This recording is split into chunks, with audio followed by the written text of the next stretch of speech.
หมากหมู่หน้ากระสาวหมากเผาวหน้าใส่ปิ่งไก่หน้าปงเหล่าขาวเมืองคง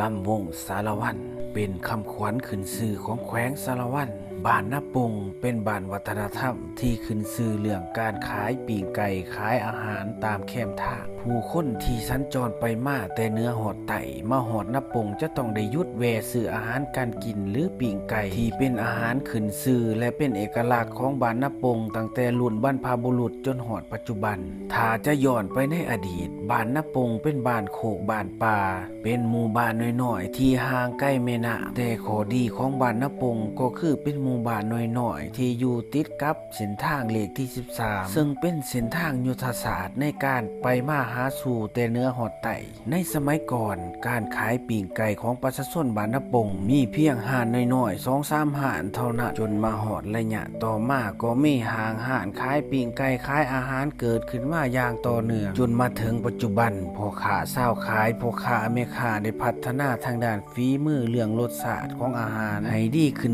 เรื่อยๆจนเป็นบ้านวัฒนธรรมขึ้นชื่อในเรื่องอาหารการกินโดยเฉพาะแม่นปิ่งไก่ควบคู่ไปกว่านั้นก็มีเหล้าพื้นเมืองอย่างเหล้าเมืองคงสิโดนเป็นเครื่องดื่มที่มีรสชาติมีเอกลักษณ์ควบคู่ไปกับแกมอย่างปิ่งไก่หน้าปงจนสามารถดึงดูดนักท่องเที่ยวบ่ว่าจะเป็นนักท่องเที่ยวภายในและต่างประเทศเมื่อได้เห็นก็ต้องอดใจบ่ได้แวะซื้อจอดซื้อนั่นก็คือเรื่องราวของปิ่งไก่บ้านนาปงเนาะที่ไปที่มาแบบคร่าวๆหรือว่าแบบย่อๆเนาะสำหรับเบาน้อยเองก็ผ่านไปผ่านมาตั้งแต่น้อยๆเห็นการใช้ชีวิตการค้าการขายของชาวบ้านนาปงมาตั้งแต่ใดแต่ใดล่ะพี่น้องเอ๋ยจังว่าพ่อแม่พี่น้องผู้ใดอยู่นาปงหรือว่าผู้ใดเคยผ่านไปผ่านมาเคยแวะกินข้าวกินน้ำก็แสดงความคิดเห็นมาได้เด้อพี่น้องเด้อแต่ให้แสดงความคิดเห็นในเชิงที่สร้างสรรค์สำหรับเบาน้อยเองก็บ่ได้ถือว่าเป็นการเล่าเรื่องแบบละเอียดปานนั้นเนาะเพราะว่าเบาน้อยก็คิดมาจากการได้สัมผัสตัวจริงแล้วก็เห็นตัวจริง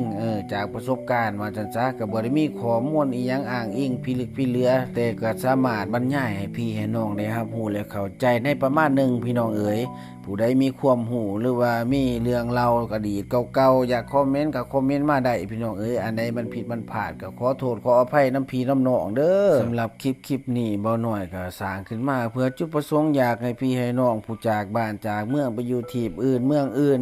ได้เห็นบรรยากาศบ้านเฮาเมืองเฮามันพัฒนาไปฮอดใช่แล้วพี่น้องเอ๋ยปัจจุบันนี่บ้านเฮามันก็มีปตท.แล้วได้มีอเมซอนเนาะแต่ว่ามันก็เริ่มพัฒนาไปเรื่อยๆผู้ใดบ่ได้มาบ้านมาเมืองก็อยากเห็นความเจริญเห็นสิ่งดีๆของบ้านเฮาพี่น้องเอ๋ยขอมกขอบใจที่เขามาเบิ่งมารับชมมาติดตามกันเด้อพี่น้องเด้อ